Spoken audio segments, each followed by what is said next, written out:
Heads of state, business leaders and over 1,000 participants are in Durban. They're talking about the economic future of Africa. But corruption, including money laundering, is threatening to derail that future. So what's being done to stop it? This is Inside Story.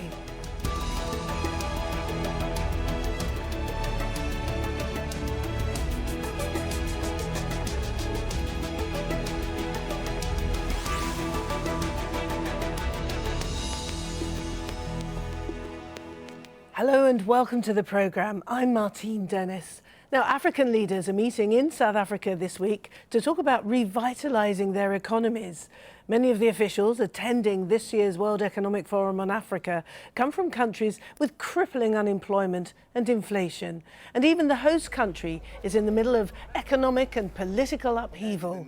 Corruption is one of the biggest factors contributing to South Africa's deteriorating economy. And President Jacob Zuma has been repeatedly accused of it.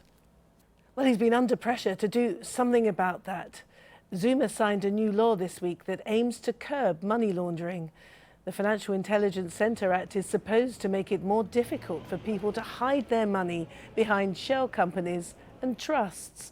Zuma's office says the law allows increased scrutiny of the bank accounts of prominent individuals, including the president himself. It also tackles tax evasion. But as we've mentioned, South Africa is just one of many countries on the continent struggling with corruption. The UN estimates African countries lose around $50 billion a year to corruption. And this is a map from Transparency International, and it shows how rampant the problem is. Now, the light grey countries, they're the countries that are considered least corrupt. The ones that are dark grey, they are the most corrupt. Now, on average, African countries score 30 points on the corruption index. That's where 100 is the best and 0 is the very worst. And even the highest scoring country, Botswana, that only gets 60 points. And Somalia and South Sudan, they're right at the other end. They're worse affected. But South Africa, Nigeria, Tanzania and Kenya are also specifically named in this report for failing to improve their scores over the past year. All right, let's introduce our guests. In Durban, we have Razia Khan. She is the Chief Economist and Head of Africa Research at Standard Chartered Bank. In Nairobi, Kenya, we have Aly-Khan Satchu, an emerging markets economist and CEO of Rich Management.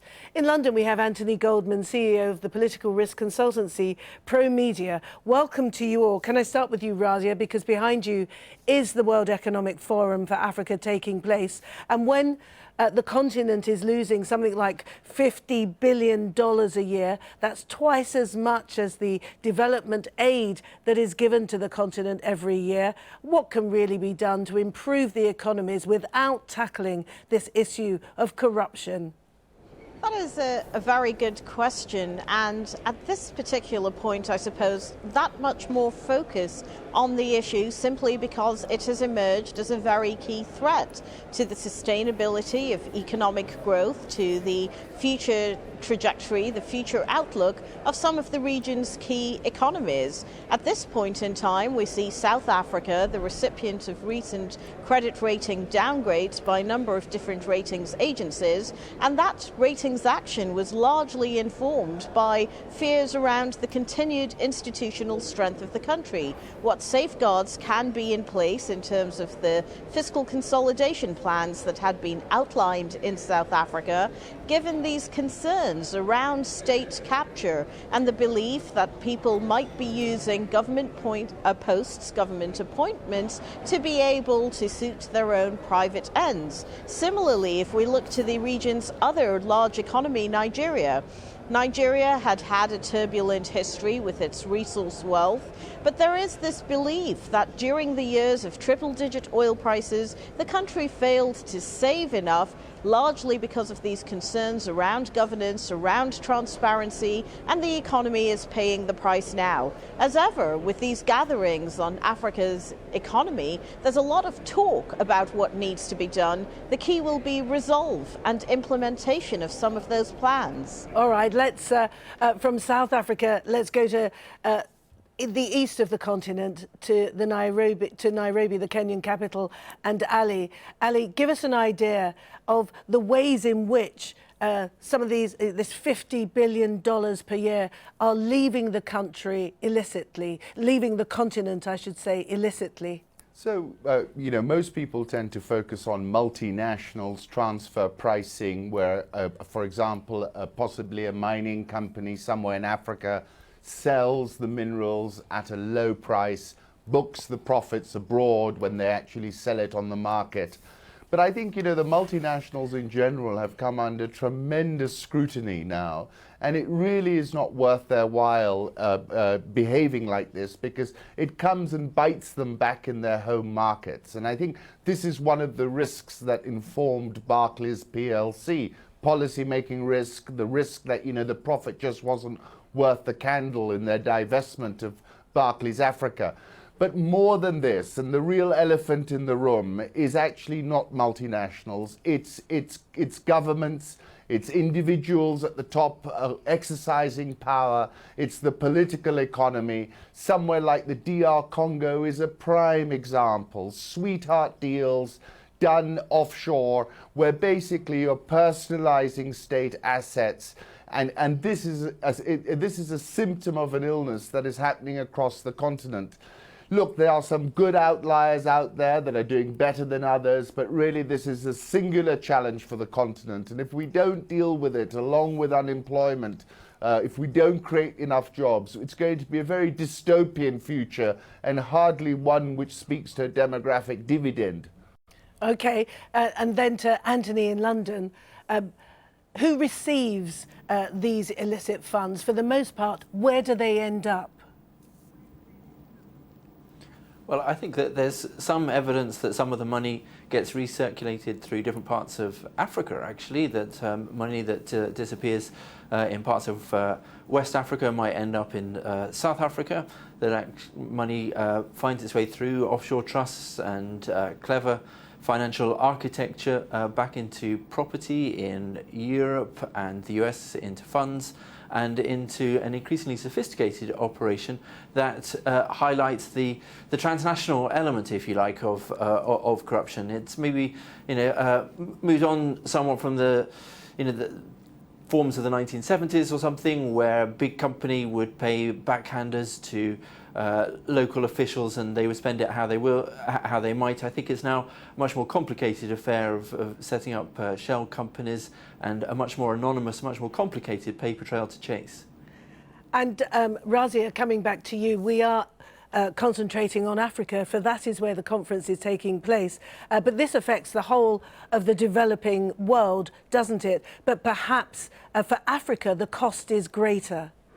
The cost is greater in a number of instances, and part of it is because of this perception that in terms of governance there have been very few economies that have been able to set themselves up as models of institutional strength with really good safeguards against this sort of thing happening. Even here in South Africa, an economy long recognised for the way that its judiciary did work, for the safeguards put in place because of its free press, people have generally been surprised by developments of the last year, the last few years. And this has led to a lot more focus on what needs to happen in terms of strengthening the institutions that are in place to make them workable, to provide greater safeguards. One should also mention that internationally, things haven't always worked in favour of these anti-corruption efforts. On the one hand, we've had the recent case in South Africa where we've seen the passage of the so-called FICA bill. This is the Financial Intelligence Centre bill, now signed into law, where there was policies put in place that would make clear beneficial ownership. It's a step in the right direction, and it was done essentially so South African banks could be declared compliant by the Financial Action Task Force. But as much as we've seen these sorts of positive influences, there has also been, unfortunately, a questioning over whether the global commitment to ensure that these safeguards in place are still as strong as they used to be. And specific to this, what we've seen coming out of the US, previously a very strong commitment to that anti-corruption effort, publish what you pay, some of these transparency safeguards do seem to be slipping. Okay, so that's the international scenario, which I'd like to return to in just a minute. But Ali, coming back to you, this form of illicit flow of financial flow from the continent has been highlighted for some time now as being one of the main impediments to growth and development on the continent. A huge amount of effort seems to be being put behind it at an institutional level. I'm thinking of the African Union, the ECA, as well as the African Development Bank. So why is it still happening? Why does the Transparency International Index point to so many worsening figures for countries on the continent for 2016? Well, I think a number of things are happening. Firstly, it's becoming much more coercive to behave in this manner in Western markets. So we've seen a trend change of monies either going east to the Far East or coming back onto the continent and being recycled. We have to admit that our infrastructure's not there, our regulatory oversight capability isn't there. And, you know, something that's being proposed in South Africa is designed to bridge that, to leapfrog that gap. But one can't help feeling that we have a poacher in South Africa turned gamekeeper, and who's still got some poachers running around who he might turn a blind eye to. So, you know, quite a lot of these institutions might look terrific on paper, but the proof is in the pudding and the implementation. It is a dreadful problem. It needs to be addressed. Africa's growing at the slowest pace for 20 years. Pressures are building. We have a big curveball out of Washington. So there should be an effort behind this. But I don't think there's a magic bullet. And I think ultimately it means taking on the political economy. And in all these countries, the political economy is way stronger than any other economy. And Anthony, not that long ago, you and I were discussing the anti-corruption drive that's been undertaken by Buhari in Nigeria. And we pointed to the fact that he hadn't had any successful high-profile convictions. In many ways, what Buhari is facing, despite having a great deal of integrity and a lot of credibility with regard to his actions, he's being undermined by the judiciary, by the other institutions in Nigeria that also require root and branch reform. Yeah, I think that the thing is, if you're going to operate under the rule of law, it's a question of finding laws that actually allow you to pursue the guilty rather than are there as and used by clever lawyers sometimes to protect those who have stolen funds. And that's not just an issue in Africa. It's complicated to pursue these cases outside. Certainly in London, I think there are questions asked frequently about the commitment of regulators and agencies to pursue indications of impropriety here, relating to events here and transactions overseas. And it's partly, I think, a question of resources, but it's also a question of the framework. And these things are just very, very difficult to pursue. But I think that more generally, I think that the issue of corruption is a particular problem in Africa because of the form of corruption that perhaps is slightly different from it might be in other parts of the world, where perhaps the benefits of the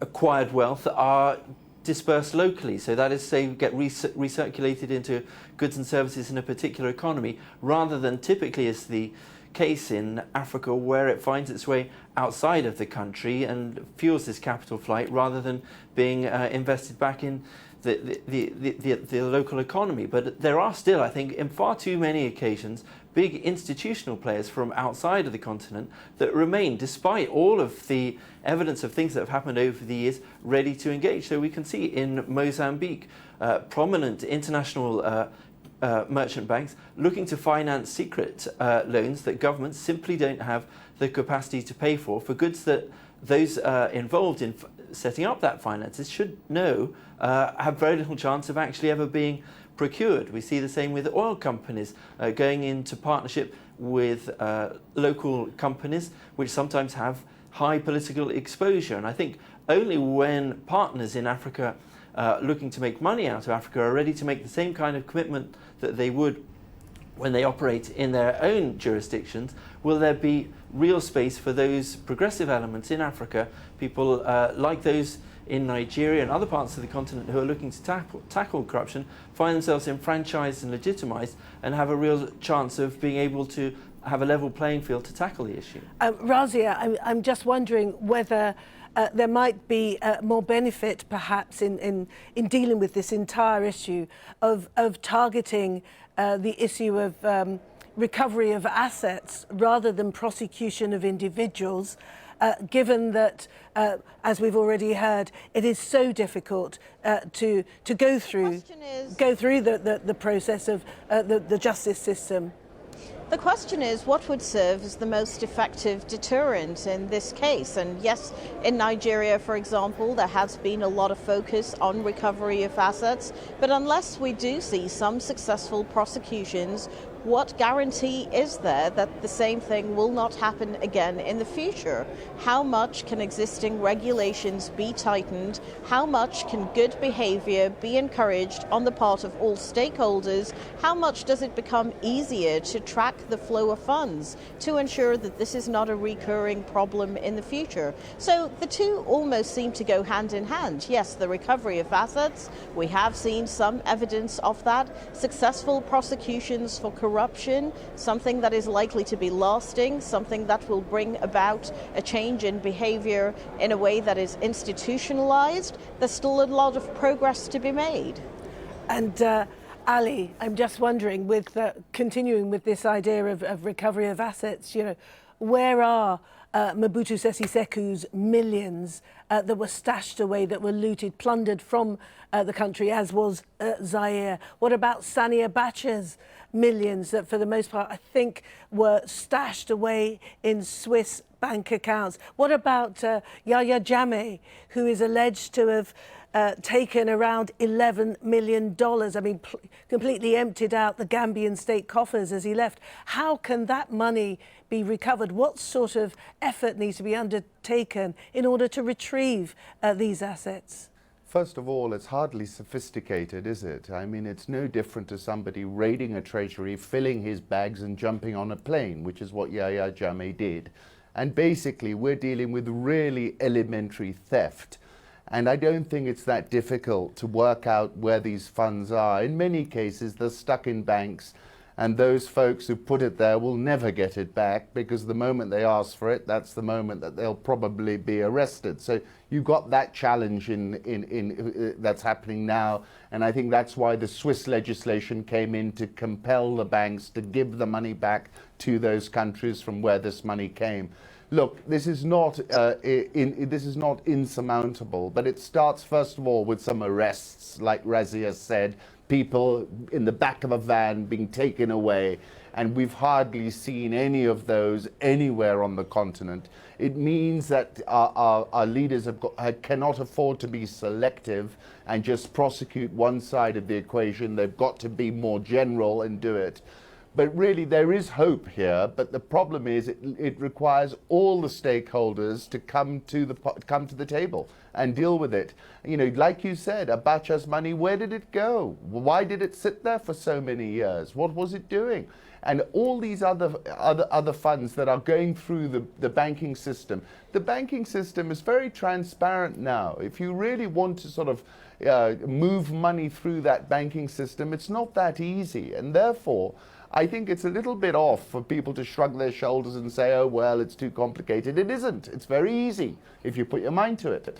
Okay. And Anthony, I want to ask you about what your thoughts are regarding the electoral impact of this. I'm thinking of the last election, December 2016 in Ghana, where it seems very much as though an anti-corruption sentiment was what ousted the first sitting president for the first time in Ghana and yielded success for Nana Akufo-Addo. This was about corruption for the most part, wasn't it?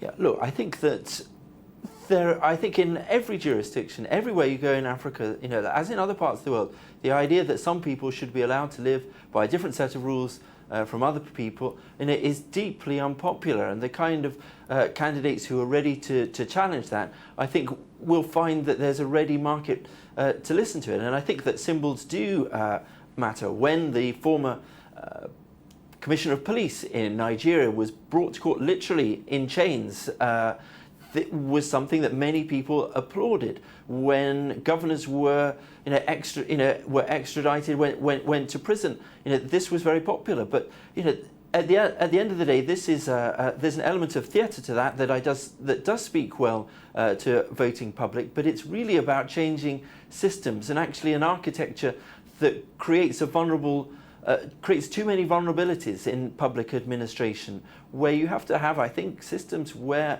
appointments and promotions are on merit rather than as favours. And I think that when governments are able to balance that mixture of going after those who are guilty, making an example of enough people to show that it's impossible to get away with things, with the effort to recover funds and actually to get involved and continue with public administration rather constantly than being sucked back, and also to be able to change the way that the culture of public administration, then I think that you may have something that people would really vote for. And I think that that's what, certainly in Ghana, the administration said that it was going to do, as indeed it did in Nigeria. And I think that that's perhaps what voters, when they go back to the ballot box, will pass judgment on.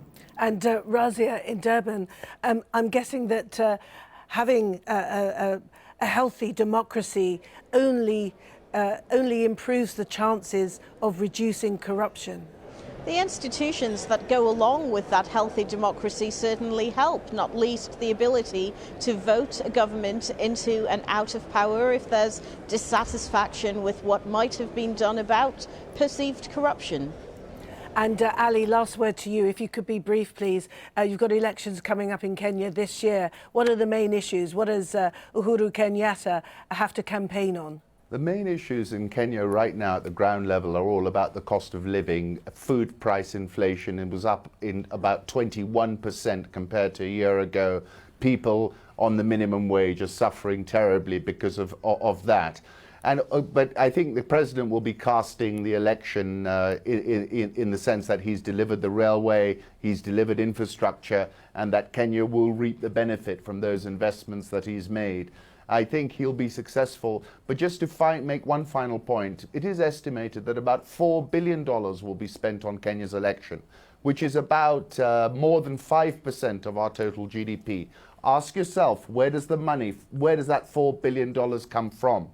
That's the answer, and that's where the problem lies in Africa. Let's come to you then, Anthony. Let's come to you then. We've got the World Economic Forum taking place in Durban then. What will that yield in practical improvements or benefits for Africa's economies? Well, I think the World Economic Forum is a kind of a triumph for self-promotion, if you like. It's not an official body. It doesn't have any normal or regulatory function.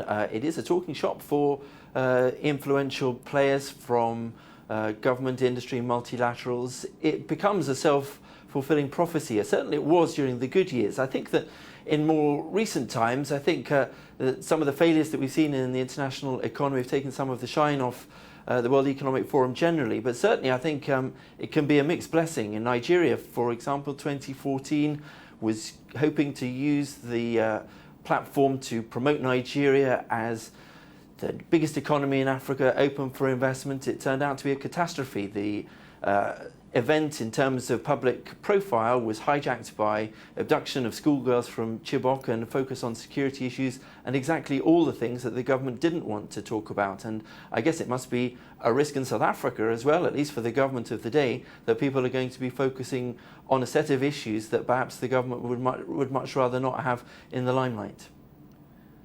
All right, thank you all very much indeed. Razia Khan, Aly-Khan, Satchu and Anthony Goldman, thank you very much. And as ever, thank you for watching. You can see the programme again anytime you like by going to the website, aljazeera.com. If you want more discussion, go to our Facebook page. That's facebook.com/AJ Inside Story. And there's always the Twitter sphere, of course. Our handle is @AJ Inside Story. I'm @Martine Dennis. But from me and the whole team here in Doha for now, it's bye for now.